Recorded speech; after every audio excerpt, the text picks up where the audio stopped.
Hello everyone. మనం ఏది కోరుకుంటే అది దక్కాల్సిందే. అయితే ఆ యాక్షన్ ప్లాన్ ఏమిటి? అందుకు గల సీక్రెట్స్ ఏంటి? ఈ జీవితపు అద్భుతమైనటువంటి జ్ఞానం ఏంటి? మన జీవితంలో ప్రతి ఫలితానికి కారణం మన నిర్ణయాలే, మన చాయిసే, మనమే.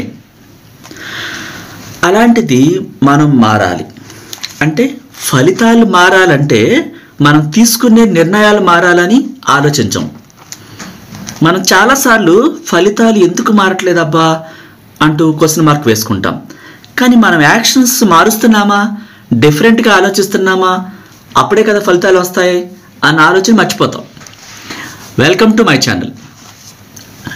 నా పేరు ఇన్ఫినిటీ యూనివర్స్ సురేష్.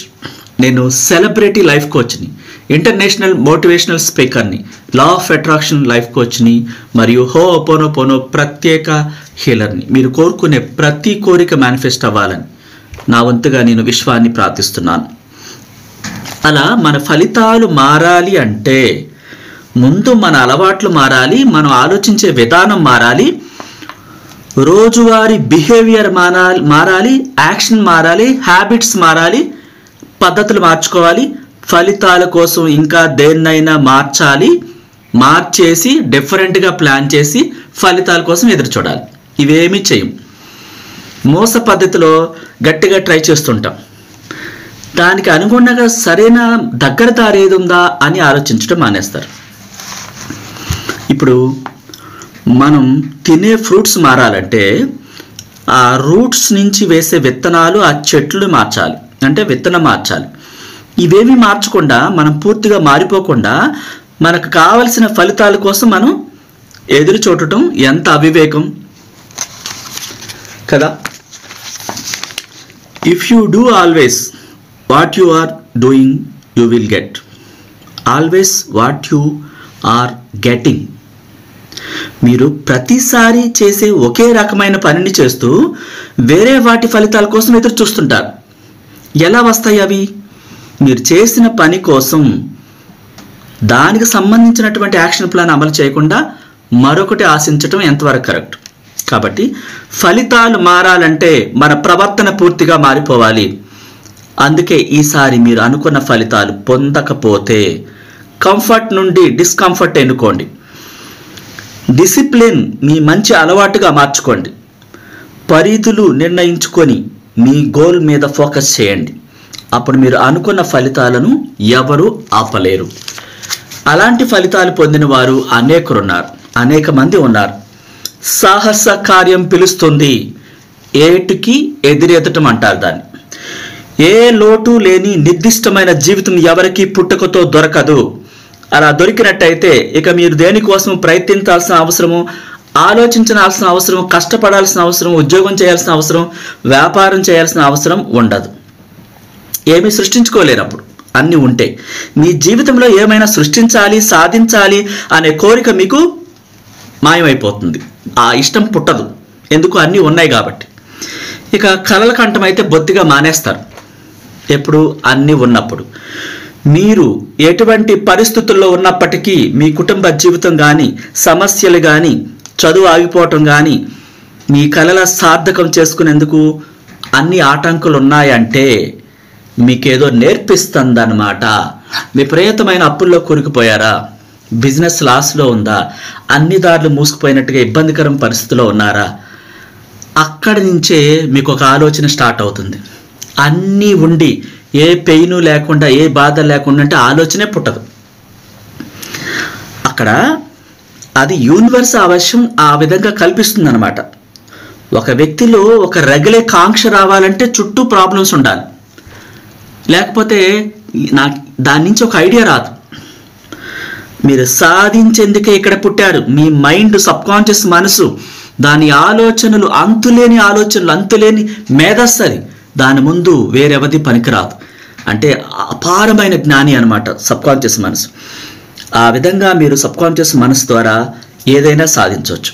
ఇక్కడ అనెస్థేసియా షోర్ అనే ఆమె ఏం చేసిందంటే, ఏమీ స్థితిలో లేని నుంచే మొదలుపెట్టింది జీవితాన్ని. నిజంగా ఆమె దగ్గర ఏమీ లేవు, పెట్టుబడి పెట్టడానికి లేదు, డబ్బులు లేవు, భాష మాట్లాడటం కూడా సరిగ్గా రాదు అమెరికాలో. అక్కడ ఆమె ఆర్థికంగా ఏమి చెల్లించడానికి లేదు. అటువంటి పరిస్థితుల్లో అక్కడ ఎన్నో అభ్యాసాలు చేసి, అంటే ఒక ఐడియా, ఆ ఇబ్బందుల్లో ఉన్నప్పుడే విపరీతమైన ఐడియాస్ వచ్చాయంటారు. దాని ద్వారా అక్కడ పరిణితి చెందింది. అంటే కష్టం లేకుండా, పెయిన్ లేకుండా ఉంటే ఆలోచన రాదు అంటుంది ఆవిడ. అలా నేను పడ్డాను కాబట్టి దాని నుంచే క్రియేటివిటీ వచ్చింది. ఇక్కడ యూనివర్స్ ఏం చేస్తుందంటే, ఆ పరిస్థితులు అర్థం చేసుకోవాలంటే అంతా క్లోజ్ అయిపోయింది అనుకుంటూ ఉంటున్న సమయంలో ఒక లా ఆఫ్ అట్రాక్షన్ గురువు ద్వారా ఒక వీడియోలో ఒక ఆప్షన్ చూపిస్తుంది. అలాగే ఈరోజు నాతో ఒక క్లయింట్ షేర్ చేసుకున్న విషయం ఏమిటంటే, మీ వీడియో చూస్తే తర్వాత యాజ్ ఇట్ ఈస్గా నేను చేసినప్పుడు నాకు ఇవ్వాల్సిన వాళ్ళు డబ్బు తెచ్చిచ్చారు, మీకు కావాల్సింది తీసుకోండి అని అన్నారు, ఇచ్చారు. అంతకితం పట్టించుకొని వాళ్ళు, అసలు సమాధానం చెప్పని వాళ్ళు. అంటే మనకి కావలసినటువంటి ఆప్షన్ యూనివర్స్ ఏదో ఒక రకంగా ఇస్తుంది అనమాట, ఏదో ఒక వే చూపిస్తుంది. దానికి కృతజ్ఞులై ఉండాలి. ఇక్కడ ఈ ఆల్ ఆఫ్ ఫల అనే అతను 2వ క్లాస్లో ఎక్కువ మంది పిల్లలు ఉండటం వల్ల ఆ పిల్లలతో ఆడుకుంటూ ఆ క్లాస్ తప్పాడు అనమాట. అక్షరాలు సరిగ్గా నేర్చుకోవటం రాలేదు, చదవలేకపోయేవాడు. ఎప్పుడు ఏదో ఒక సమస్య అతని నెత్తి మీద ఉండేది. నేను ఆ సమస్యలతో సతమతం అవుతున్నాను అనుకునేవాడు. దూకుడు స్వభావం అన్నమాట. అలా చివరికి 16 ఏళ్ళు వచ్చేసరికి ఆ స్కూల్ నుంచి అతన్ని బయటికి గెంటేశారు. అలాంటి కష్టమైన పరిస్థితుల్లో తన కళలను సాధన చేసుకోవటానికి ఒక బలమైన కాంక్ష ఏర్పడింది. అంటే స్కూల్ నుంచి గెంటేశారు, ఆ స్కూల్లో ఆ చదువు అన్నీ తప్పుతున్నాడు, అన్నీ ఫెయిల్ అవుతున్నాడు, నెత్తి మీద సమస్యలు.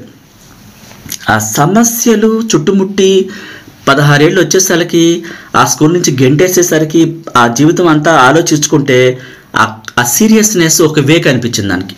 అంటే కొన్ని ఇబ్బందులు సృష్టించినప్పుడు వచ్చినప్పుడు ఆ ఇబ్బందుల్లో నుంచి ఒక ఆలోచన క్రియేట్ అవుతుంది అంటుంది యూనివర్స్.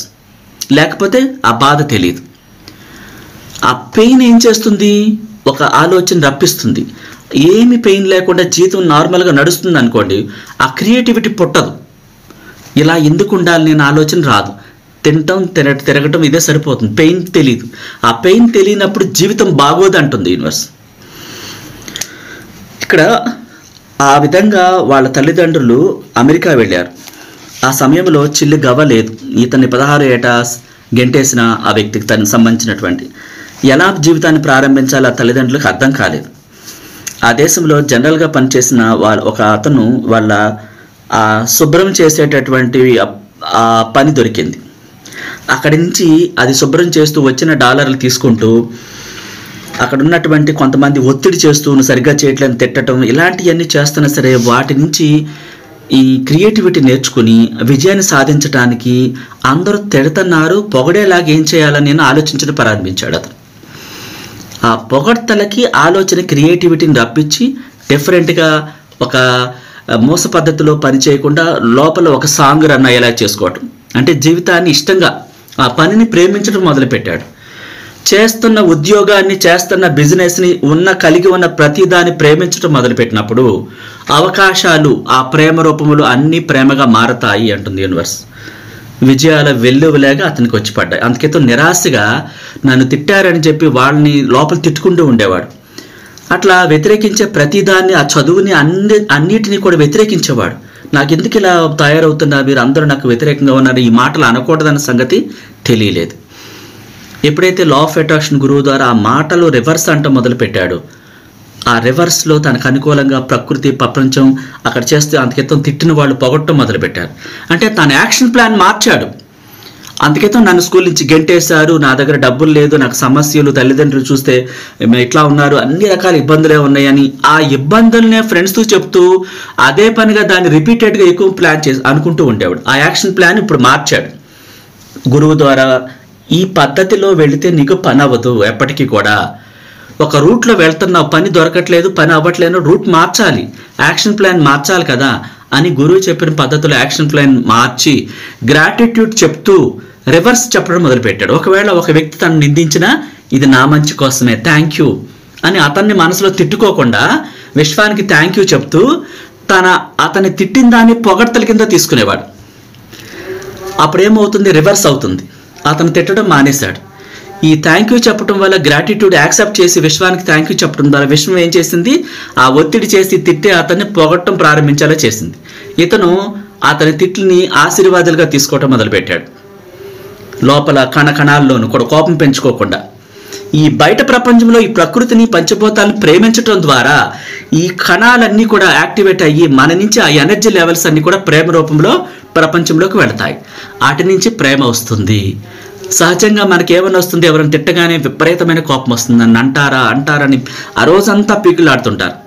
తద్వారా ఆ రోజంతా కొన్ని కోట్ల రెట్లు వ్యతిరేకతను పంపిస్తున్నారు విశ్వంలోకి. మీరు జస్ట్ స్మైల్ ఇచ్చి నన్ను కాదు, అతనికి శాంతి కలుగునుగా కానీ వదిలేస్తే, ఆ వేస్ట్ అంతా పంపించకుండా, చెత్తను పంపించకుండా క్షమించి వదిలిపెట్టేస్తే, గ్రాటిట్యూడ్ని ప్రకటిస్తే అదంతా మీకు చెత్త వెళ్లకుండా ప్రేమ వస్తుంది.